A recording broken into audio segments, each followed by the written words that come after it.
지금은 서울에서 등기 업무를 보려면 대부분 광역화된 지방법원 등기국으로 가야 하지만 불과 4년 전까지만 해도 자치구 곳곳에는 등기소가 있었습니다. 과거의 지역 등기소들은 지금 어떻게 활용되고 있을까요? 서대문 등기소의 경우는 업무만 옮겨간 채 수년 동안 비어있는 상태입니다. 서주헌, 김대우 기자가 차례로 보도합니다. 철제간판 여기저기에 상처가 났습니다. 붙어있던 마크도 떨어져 나갔습니다. 문이 있는 곳곳에는 잠금 장치들이 걸렸고 자물쇠는 갈색으로 녹이 슬었습니다. 서대문구 홍은동 273-6번지 옛 서대문 등기소의 현재 모습입니다. 서대문 등기소는 2019년 2월 마포, 은평, 용산 등기소와 통합됐습니다. 안내문에는 그 세월만큼 먼지가 쌓여 있는데요. 그 이후로는 4년 넘게 이렇게 방치되어 있는 상태입니다.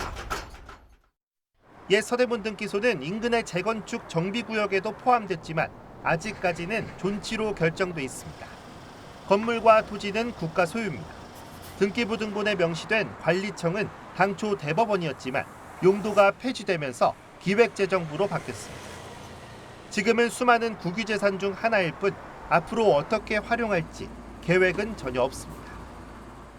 단일 국가기관 건물이라든지 행정재산으로 개발이 좀 돼야 되지 않나 싶어 보이네요. 그래서 저희 기획재정부에서는 이 부분을 좀 개발을 복합청사라든지 이런 쪽으로 할 계획은 없습니다. 현재 서울의 지역 등기소들은 지난 2009년부터 시작된 광역화 사업으로 모두 통합 이전된 상태. 지역에 남겨진 옛 등기소들의 모습이 모두 서대문과 같은 건 아닙니다.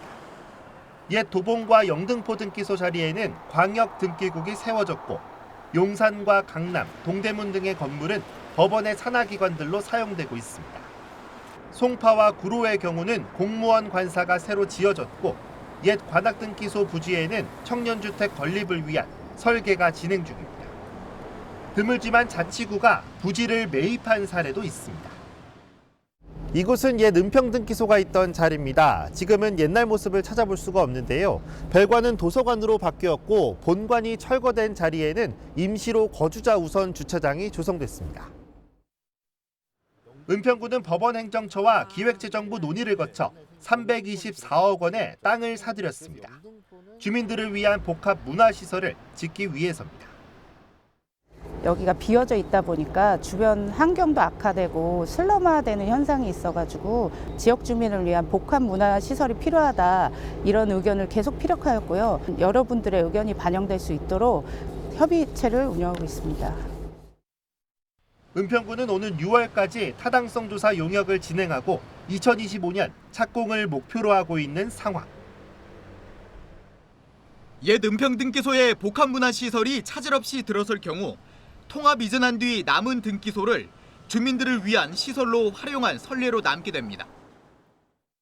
앞서 살펴봤듯 서울의 등기소는 다양하게 활용되고 있습니다. 이곳 옛 강서 등기소도 그 가운데 하나입니다. 강서구청 바로 옆에 자리 잡고 있는 옛 강서 등기소는 서대문 등기소와 마찬가지로 한때 비어 있었습니다. 지난 2016년에 영등포 등기소 등과 통합 이전됐습니다. 이듬해 민간에 팔렸고 지금은 강서구청 측이 임대한 상황입니다. 등기소 건물은 구청 공무원들의 업무 공간으로 또 주차 공간은 구청 부설 주차장으로 각각 사용되고 있습니다. 통합 이전한 서울의 등기소 건물 상당수는 규모가 꽤 큽니다. 무엇보다 접근성이 떨어지거나 유동인구가 적은 곳이 아닙니다. 활용 가치가 충분하다는 겁니다. 특히 옛 서대문 등기소는 주택가에 위치해 있습니다. 지역 주민들이 왜 비워두냐고 지적하는 이유기도 합니다. 아니 저렇게 멀쩡한 공간을 왜 활용을 못하고 저렇게 내버려 놔두고 있는 거예요? 수년 이렇게 비어있는 상태에서 동네 자체도 그렇게 썩 좋지는 않아요. 노인들이 시간을 보내거나 운동할 수 있는 시설을 만들어달라는 요구도 있고 편의점 등 지역에 부족한 시설이 들어왔으면 하는 바람도 있습니다. 서울의 등기소 가운데 유일하게 수년째 방치되고 있는 옛 서대문 등기소. 정부와 지자체 의지에 따라 그 활용도는 180도 달라질 수 있습니다. BTV 뉴스 김대우입니다.